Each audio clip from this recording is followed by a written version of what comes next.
por allá atrás, no entre por aquí. No, por aquí no, entro así por donde estaba No, los por aquí, por aquello. Es que ahí fíjate hasta donde lo llega el agua esto. Eso, es que vamos.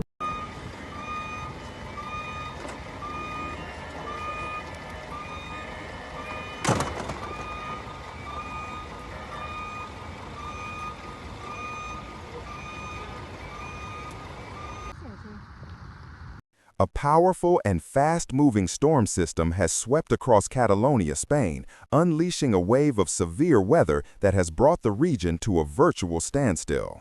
From the bustling streets of Barcelona to the coastal towns along the Mediterranean, heavy rain, intense wind gusts, and sudden flooding have disrupted daily life, catching thousands of residents and travelers off guard. Meteorologists describe the storm as one of the most intense weather events to hit Catalonia this year, fueled by a combination of cold air masses from the north colliding with humid air over the sea. Within hours, the skies darkened, temperatures dropped sharply, and violent squalls began battering the region. Streets quickly turned into rivers, visibility plummeted, and transportation networks were thrown into chaos. As the storm intensified overnight, authorities activated multiple emergency protocols. The regional government issued red-level weather alerts, warning citizens to stay indoors and avoid unnecessary movement. Local police and civil protection units were deployed across the hardest-hit zones, responding to reports of fallen trees, power outages, and blocked roads. In Barcelona, one of Europe's busiest metropolitan areas, the storm struck during peak commuting hours, magnifying its impact. Public transport hubs, train stations, and airports were flooded with stranded passengers, while emergency sirens echoed through the city as rescue teams worked to assist those trapped by rising water. The severe weather has also raised concerns among environmental and safety agencies as the region has experienced an unusual pattern of climate extremes in recent months, from record-breaking heat waves to sudden torrential rains. Experts warn that such storms may become more frequent and more destructive, highlighting the growing urgency of climate resilience in Spain's Mediterranean regions. Tonight, Catalonia faces not only the physical aftermath of the storm, but also the emotional toll on its communities. What began as a routine day has turned into a night of disruption, anxiety, and uncertainty, a stark reminder of how quickly nature can alter the rhythm of modern life. As the storm continued to rage through Catalonia, the scale of disruption grew hour by hour. What began as heavy rainfall in the early morning rapidly escalated into a full-blown regional crisis, affecting nearly every mode of transportation. Train services were among the first casualties. Spain's state rail operator, Renfe, confirmed that several key rail lines, including routes connecting Barcelona with Girona and Tarragona, were forced to shut down due to flooding on the tracks and fallen debris. Passengers who had already boarded early morning trains were instructed to disembark and seek shelter inside stations as service cancellations spread throughout the network.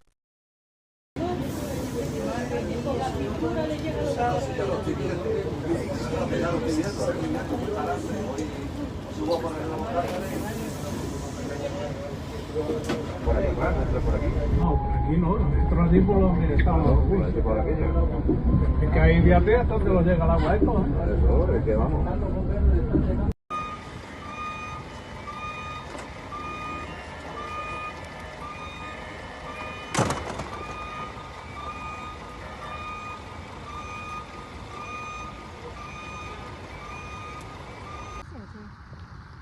Ese autobús, capaz de que no pase, que puede estar aquí.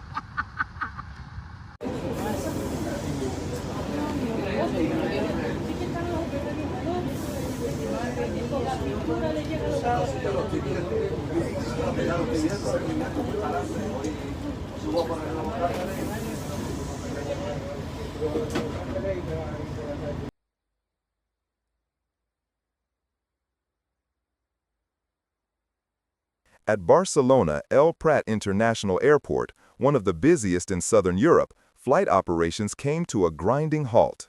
High crosswinds and poor visibility made takeoffs and landings too dangerous to attempt. Airlines canceled or delayed dozens of flights, leaving terminals packed with weary travelers uncertain about when or if they would be able to depart. Airport authorities distributed food and water to stranded passengers as they worked to rebook flights and manage the growing crowd. Meanwhile, schools across several Catalonian provinces announced the suspension of all classes. Local education departments made the decision early in the day after forecasts predicted worsening conditions. Teachers and staff were instructed to remain home, and parents were urged not to attempt to drive children to school. In some low-lying areas, buses were unable to operate at all, with roads partially submerged and visibility near zero. Emergency services, already stretched thin, responded to hundreds of calls across the region. Reports floated in of vehicles trapped by rising water, roofs torn off by wind gusts, and electrical transformers exploding due to short circuits. Firefighters and civil defense teams worked around the clock to assist residents, while coastal patrol units monitored harbors as waves grew dangerously high. The storm also caused multiple power outages, affecting thousands of households. Entire neighborhoods were plunged into darkness as utility crews battled fierce conditions to restore electricity.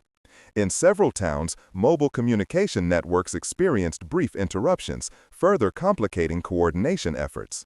By late afternoon, the Catalan Meteorological Service warned that rainfall levels had already surpassed monthly averages in less than 24 hours, a stark indicator of the storm's ferocity.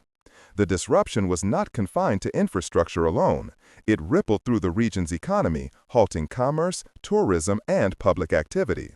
For Catalonia, this was no longer just a weather event. It had become a full-scale emergency. In the aftermath of the storm, Catalonia now faces a monumental recovery effort. Across the region, emergency services remain on full alert as they assess the scale of the damage and work to restore a sense of normalcy. The impact has been widespread, from the urban heart of Barcelona to rural towns nestled in the Pyrenees foothills, leaving behind a trail of destruction and uncertainty.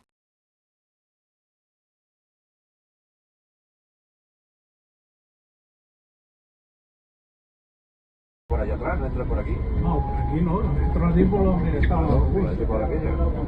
Es que ahí fíjate hasta donde nos llega el agua esto, ¿eh? Por eso, es que vamos.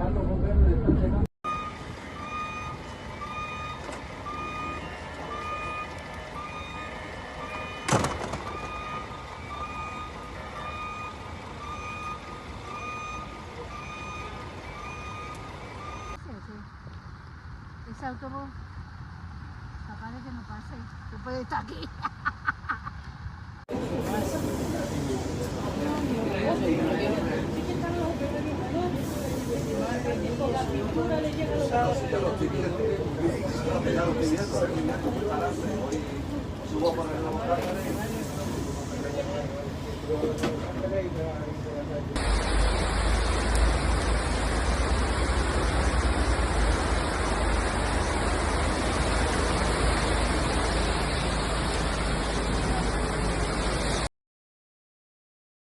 Rescue teams have been deployed non-stop since the first reports of flooding came in. Firefighters and local volunteers have joined forces to evacuate residents from submerged homes and stranded vehicles. In several coastal communities, rising tides breach seawalls, forcing the evacuation of dozens of families to temporary shelters. Emergency shelters and community centers, hastily converted into safe zones, are now housing hundreds of displaced residents who have lost access to their homes or utilities. Power companies and municipal workers are engaged in a race against time to restore electricity, water, and transportation links. Broken power lines, fallen trees, and landslides have made access to some areas nearly impossible. Maintenance crews equipped with heavy machinery are working under dangerous conditions to clear debris and reopen key highways, while engineers inspect bridges and train tracks for structural damage. The Catalan government, in coordination with Spain's National Emergency Agency, has declared a regional state of alert. Local authorities are urging residents to remain indoors, avoid traveling, and follow updates through verified channels. Meteorologists warn that unstable weather patterns may continue for the next 24 hours, raising fears of additional flooding or landslides in already saturated areas. Hospitals and health centers are also under strain, treating dozens of storm-related injuries, most from falling debris, road accidents, or hypothermia caused by prolonged exposure to cold rain. medical teams have been dispatched to rural areas to provide aid where access to facilities remains limited. Beyond the physical damage, the emotional and psychological toll on communities is beginning to surface. For many, the storm has not only destroyed property, but also shaken their sense of security. Small business owners face financial uncertainty after losing inventory, while families confront the daunting task of rebuilding their lives from the wreckage. Environmental experts are now analyzing the event as a stark warning of the growing impact of climate instability in southern Europe. With storms becoming stronger and less predictable, the question is no longer whether such events will happen again, but how prepared communities can be when they do. As night falls over Catalonia, emergency lights continue to flash across the skyline, a symbol of resilience amid chaos. Though the storm has passed, the road to recovery has only just begun.